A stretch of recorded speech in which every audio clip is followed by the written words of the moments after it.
भुलेश्वर पुणे का एलोरा के नाम से जाने जाने वाला एक सुंदर मंदिर। यहाँ बनी नक्काशी देखने दूर दूर से लोग आते हैं,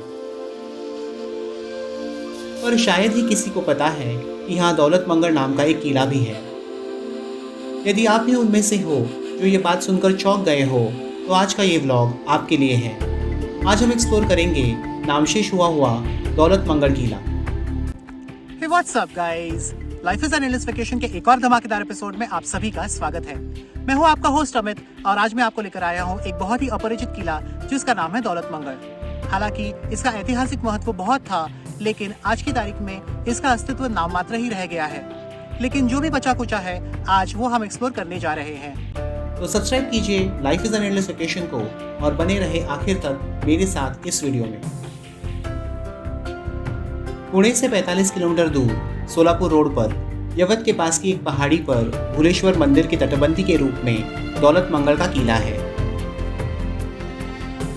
हालांकि आज की तारीख में ये तटबंदी दिखाई नहीं देती, लेकिन यहाँ किला हुआ करता था, इसका प्रमाण देने के लिए 3 बुरुज आज भी भग्न अवस्था में मौजूद है। ऐतिहासिक महत्व के इस किले की ऐसी दुर्दशा देखी नहीं जाती।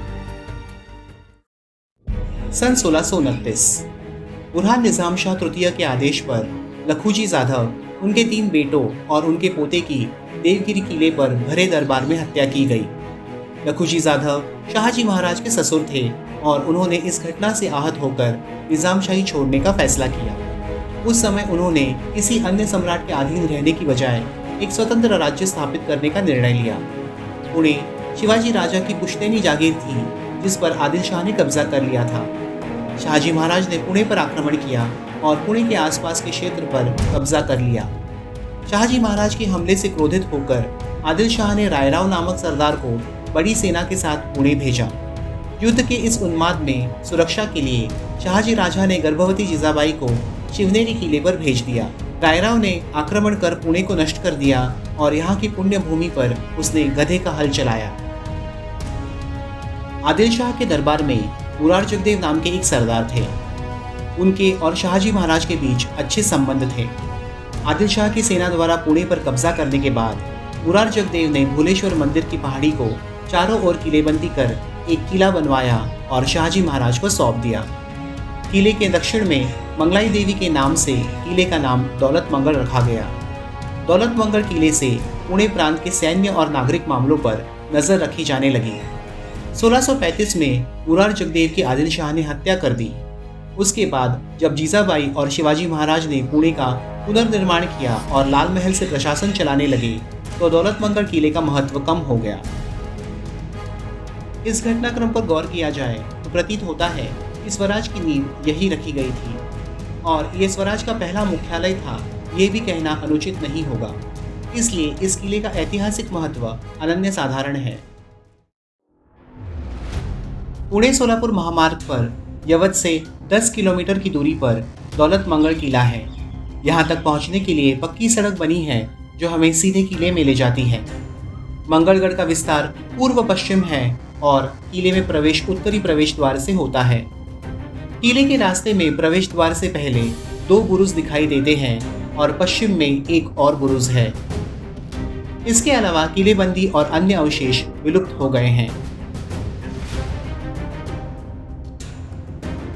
यह है किले का प्रथम बुरुज जो हमें प्रवेश करते ही दिखता है।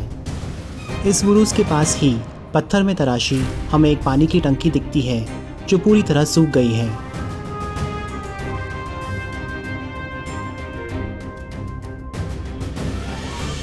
आगे चलकर हमें मंदिर के अवशेष और कुछ शिवलिंग भी दिखते हैं। बुरुज के साथ साथ ही हमें सैनिकों के लिए बना एक कमरा दिखता है।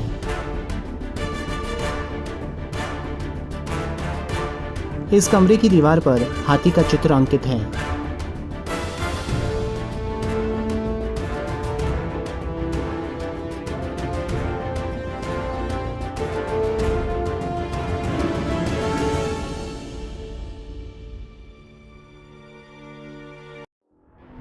पहले बुरुज से थोड़ा आगे चलते हैं तो एक कच्ची सड़क हमें ले आती है इस तटबंदी के पास।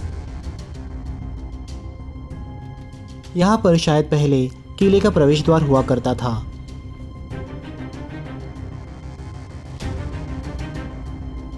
यहाँ से ऊपर चलते हैं तो कुछ और तटबंदी के अवशेष हमको देखने को मिलते हैं। यही थोड़ा सा आगे हमें एक शिवलिंग भी देखने को मिलता है। यहाँ से कुछ सीढ़ियाँ हमें नीचे उतरती हुई दिखती है। नीचे भी हमें 2 शिवलिंग और नंदी दिखाई देता है और यहीं पर इस किले का मुख्य आकर्षण भी है, पत्थर में तराशी हुई एक विशाल पानी की टंकी।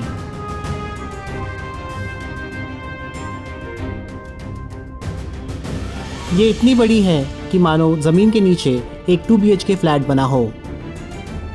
इसे देखकर आप दंग ही रह जाते हो। बाहर कितनी भी गर्मी हो, लेकिन यहाँ अंदर आकर एसी जैसी ठंडक हमें अनुभव करने मिलती है। साल के 12 महीने यहाँ पर ठंडा पानी होता है।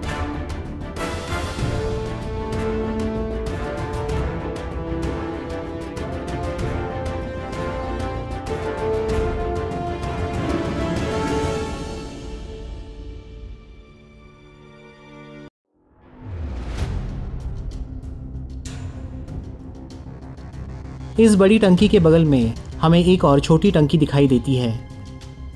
यहाँ से हम वापस आ जाते हैं प्रवेश द्वार के पास, जहाँ से हम अंदर आए थे।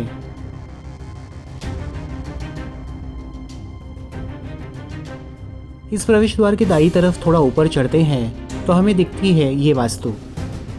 ये उसी प्रवेश द्वार का दूसरा गेट है और उसके बगल की सीढ़ियाँ हमें सीधे भूलेश्वर मंदिर तक ले जाती है। ये गेट आज भी सुस्थिति में है और ये आश्चर्य की बात है।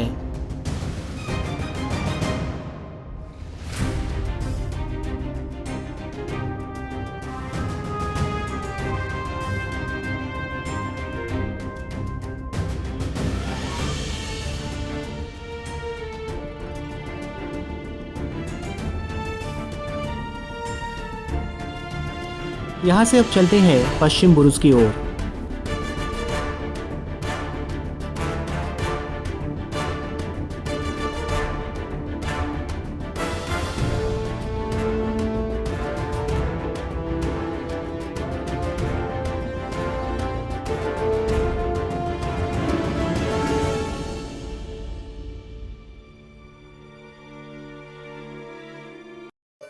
इस किले की सबसे भव्य वास्तु है भूलेश्वर मंदिर। कहते हैं कि मां पार्वती ने शिवजी को रिझाने के लिए इसी जगह पर नृत्य किया था। उनके नृत्य से प्रसन्न होकर शिवजी ने उनसे यही विवाह किया था और फिर कैलाश के लिए प्रस्थान किया। इसीलिए 12वीं सदी में यहाँ ये मंदिर बनवाया गया। इस मंदिर की अद्भुत वास्तुकला मन मोह लेती है। यहाँ बनी नक्काशी और सुंदर मूर्तियाँ एलोरा की याद दिलाती है। इसीलिए इस मंदिर को पुणे का एलोरा भी कहा जाता है। इस मंदिर पर डिटेल्ड ब्लॉग मैं जल्द ही बनाऊंगा, जो आप जरूर देखें। तो कैसे लगी आपको आज की हमारी ये डेस्टिनेशन? कमेंट्स में हमको जरूर बताना। वीडियो पसंद आई हो तो लाइक कर देना और जितना ज़्यादा हो सके उतना शेयर कर देना। चैनल पे नए हो तो सब्सक्राइब करना ना भूलना।